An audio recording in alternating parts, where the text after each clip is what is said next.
So out with the dog this morning, and it's cold, and I'm headed to Cribbs Causeway, which is a big shopping mall, which is one of the places that one of the kinds of places that I love going. And I know from trips in America that I've often spent a lovely time wandering around those places, especially around the backs of those places, because that's where the business end of it is. That's where most of the most utilitarian aspects of the architecture are present. So it's very much, this morning there's very much about the built environment, the man-altered environment, because I'm going to have a look at what was at Cribbs Causeway before they built this huge, sprawling retail park, and I need to know what was there before. I expect it was all fields.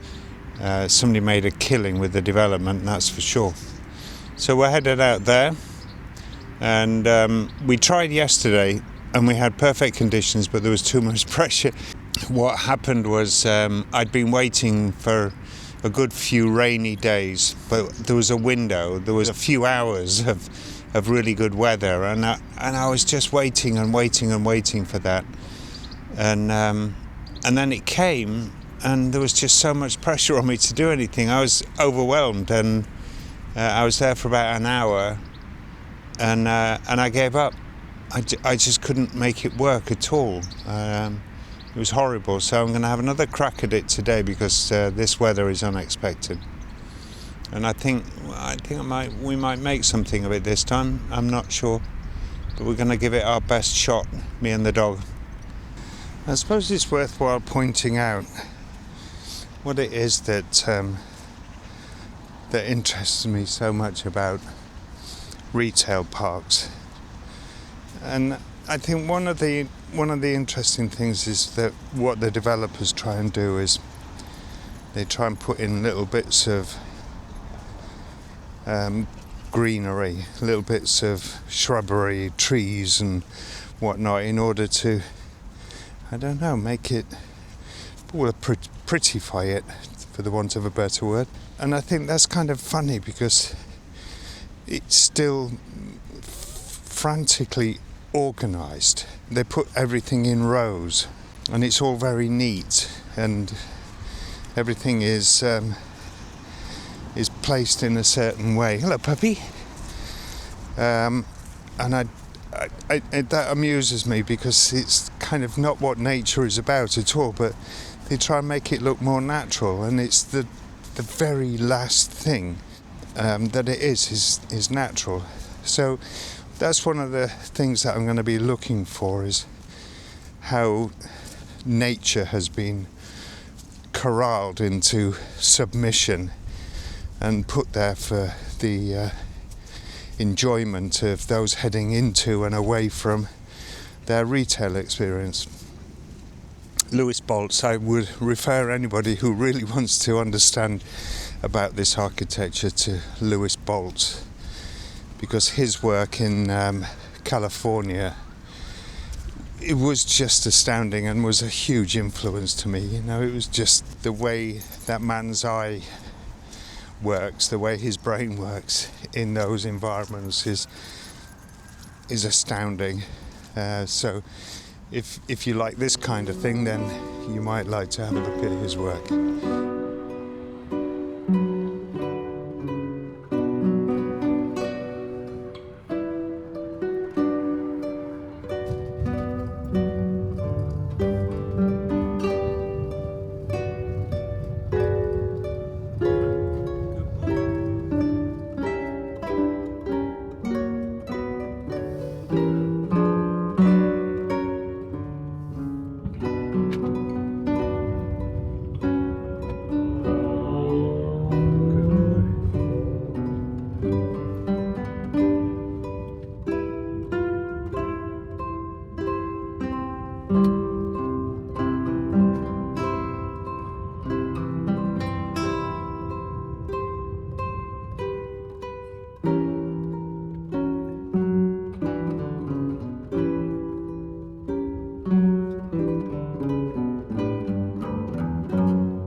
You've got the lines down here coming in the bottom of my frame, the trees. We just got a little distance between the sign and that lamppost, and then you've got this building, this big nice sort of almost triangular or elongated rectangle going on in the background. That's a nice shot. I like that.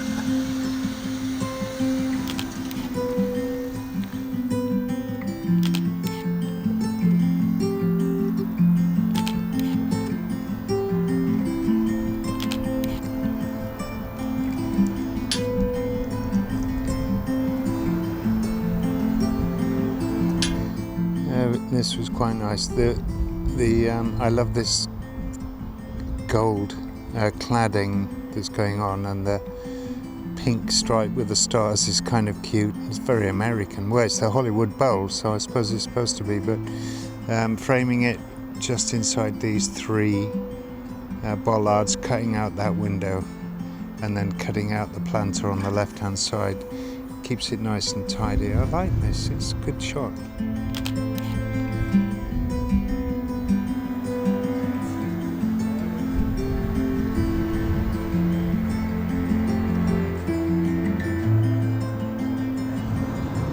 Worked quite nicely. I like the typography, and it's kind of a bit of a cliched part of this kind of development, but I love this this whole wall along here with the access for what's probably the bins, I don't know, and it's all very sordid and a bit grubby, and the kind of speaks volumes.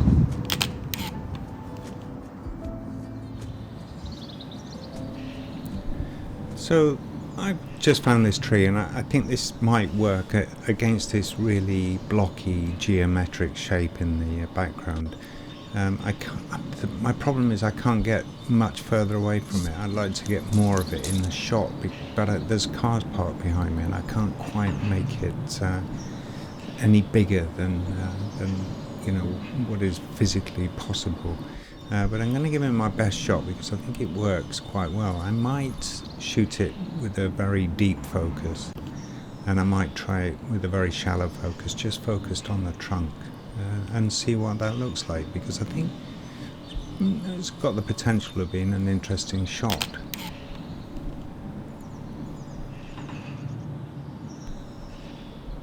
So I shot this two ways. I shot it with the edge of the building there and inside that wall there, because I really like the strong geometric shapes, but I also really like that tree. I keep the car out, but I like the tree and the background because it speaks of its place in the location, and so I'm kind of torn which one's going to work. So I might have a look at both of them.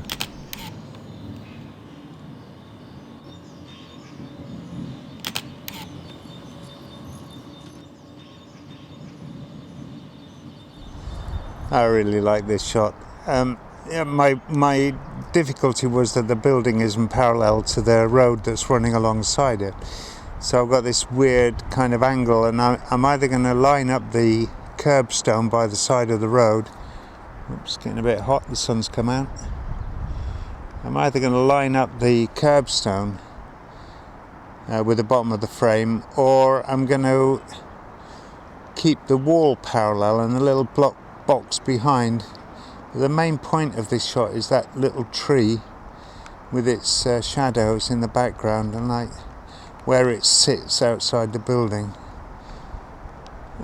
I like it. I think it works best where the curb is flat, because the angle of the curb looks weird, as it's not quite a big enough angle to work pleasingly. It's good.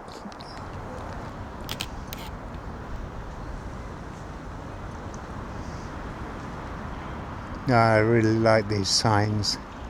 That orange is pretty much the only thing in the spectrum, or the only thing in that end of at that end of the spectrum, which is quite good. And you got the two posts, my post right in the middle, and then you got the two posts 3 posts, 4 posts maybe on the third, left-hand third, just down here, which is really nice. And I like this shadow coming in. That's lovely. That worked rather nice with very shallow depth of field, knocking out the background so that it wasn't too fussy. Just leaving a little bit of a gap between this tree and the edge of the sign there.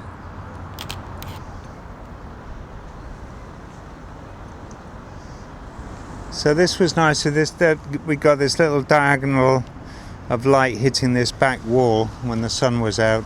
And the question was, where do I put this at the bottom of the frame? I've got to make that look a little bit tidier than it really is. But I like the trees in the background here.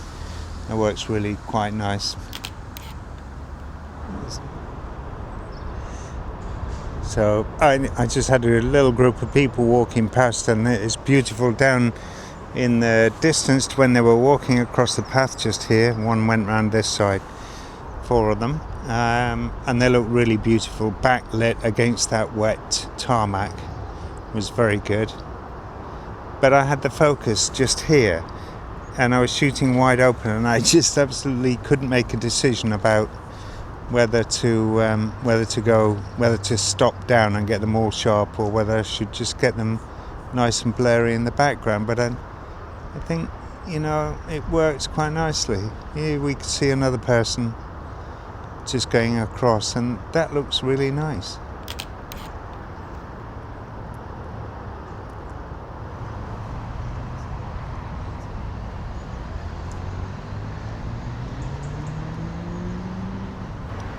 It's nice with that really strong diagonal coming in. Just needs somebody walking through here. I'm gonna try and find a way of getting the horizon straight. This path has got to be parallel with the bottom of the frame here, and so is that, and I find that really difficult.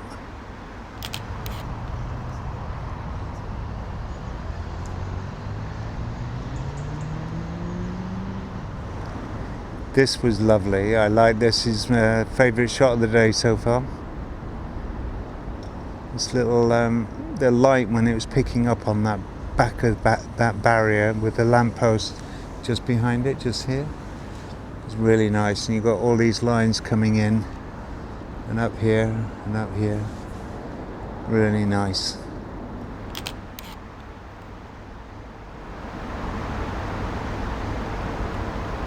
A bit further up the grass bank on that last shot, and I've got these signs in the gap between the Armco and the top of the grass bank, and I just managed to get that pretty clean with a longer lens,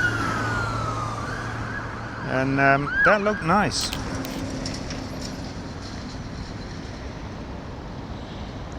It's a really nice shot of a lad walking through that space.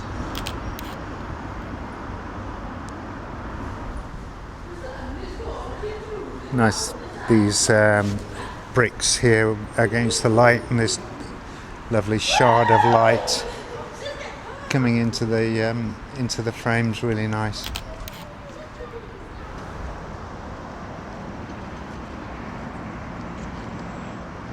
And sweet. It's really a couple of teenagers arsing around. I do like a good car park, and this was quite good. I love these palm plants up at the top. Makes it look very Riviera. It's nice. Good bit of concrete.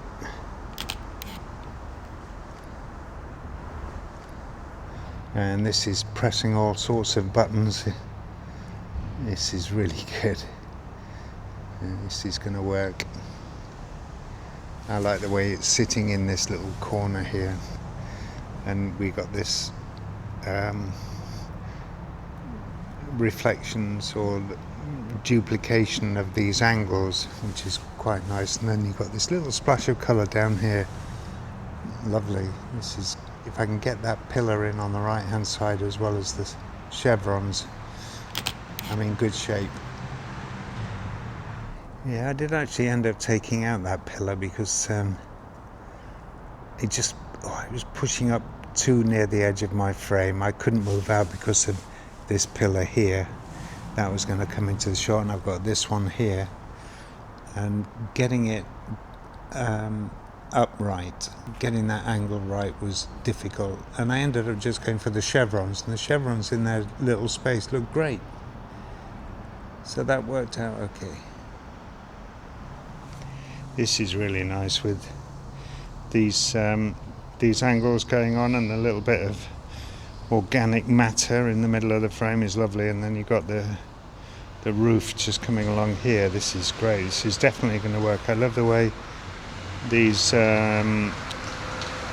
rods work on the barrier, really nice. I'm going to figure out how the exposure is going to work, because this area up here is probably 2 stops above grey, 18% grey, and this is going to drop down into shadow, so it's a question of how much I can pull out, but it'll work. I'm going to make it work. It's a good shot. So I ended up having to go getting an exposure for the tree.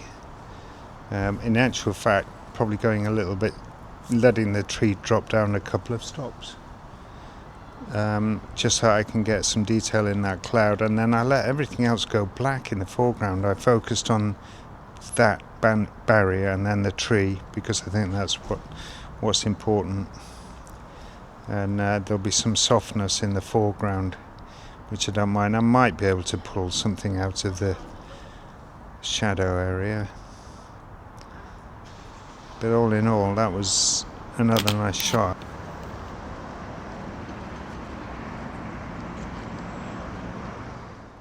Well, this is nice. I love this mix of artificial and daylight, and these trees emerging from below ground level is great. This works really nicely.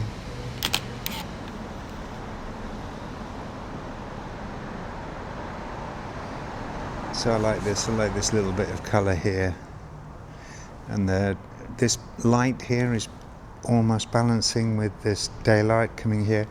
You've got this lovely wonky pipe coming in at the top. This definitely works. This nice mid left to lower right diagonal as well is kind of good.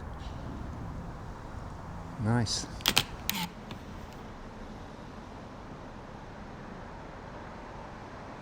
It's nice with the location name there, and I had this chap just walking up the steps. Scout, don't pull. Oh my god, he keeps hearing banging and pulling on the lead. Look at that. You hate this, don't you, puppy? Eh? Good boy. Good boy.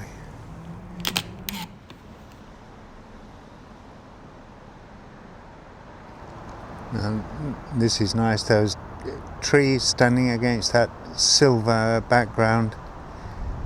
Really, really very high key illuminated, and now it's gone because the sun's just come out.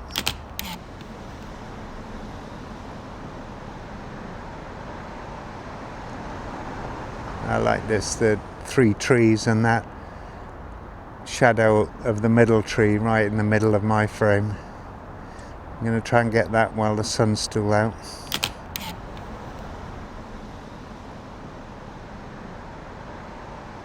Yeah, another very challenging shot, trying to get those panels horizontal. And I love this just really very, very focused shadow of the tree behind.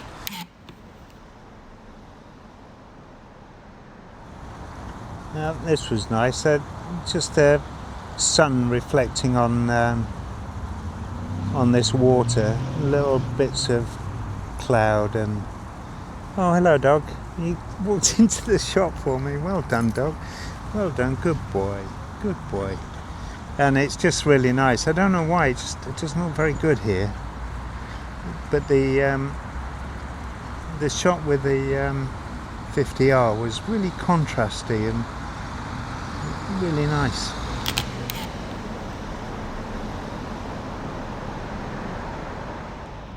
Well, I think this is probably my last shot, and for me the trees behind the sign were very much out of focus, and I managed to avoid all that nonsense below it, but still managed to keep the frame quite neat. I'm not sure, it's definitely not the strongest.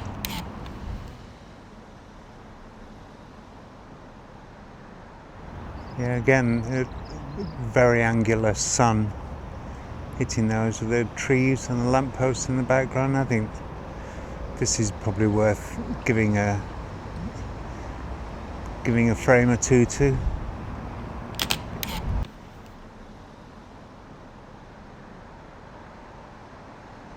Yeah, this was actually surprisingly difficult.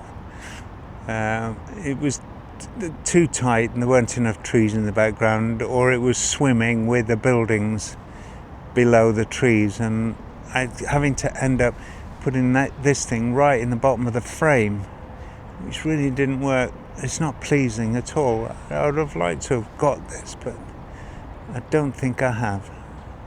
So that was a somewhat more successful trip to Cribbs Causeway, or Cribbs Mall and Cribbs Venue, and I got jumped on by security. They'd been wandering around and I kept expecting one of them to say something to me, like, what am I up to? But the ones in the fluorescent jackets, nothing at all. And then this really nice chap came out and said, yeah, I'm sorry, we've seen you wandering around taking pictures, but now you're taking pictures of the management officers and we got to find out where you... And he was super sweet guy, and I showed him the pictures and I explained what I was doing, and he seemed very happy, and he was very impressed with Scout, who was behaving himself, apparently, according to him anyway. But it was good. It was a good couple of hours, I think. It's been cold. It's not been as nice as I think it might have been yesterday. But yesterday really didn't work for me. Yesterday was miserable, and I was happy to give up on it. But I think we've got some shots, and I think I've got enough to show you. So it's been fun, and I think I'm glad I've got this one out of the way, because I wanted to come back here and shoot here again, because I've often popped over and seen stuff and felt like it was worth giving it a punt. So this has been good. I think I've got probably 2 or 3 shots that I'm going to like, and there are a lot more people than I imagined, because most people just drive here, but I actually saw quite a few people, and they look like locals. Well, they look like workers actually, going backwards and forwards. So that was a bonus, and the light after the rain. The light was just beautiful, just really lovely, and it's now about, I don't know, maybe an hour off sunset, so we're going to call it a day. We're going to go home, get a cup of tea, get warm, start editing.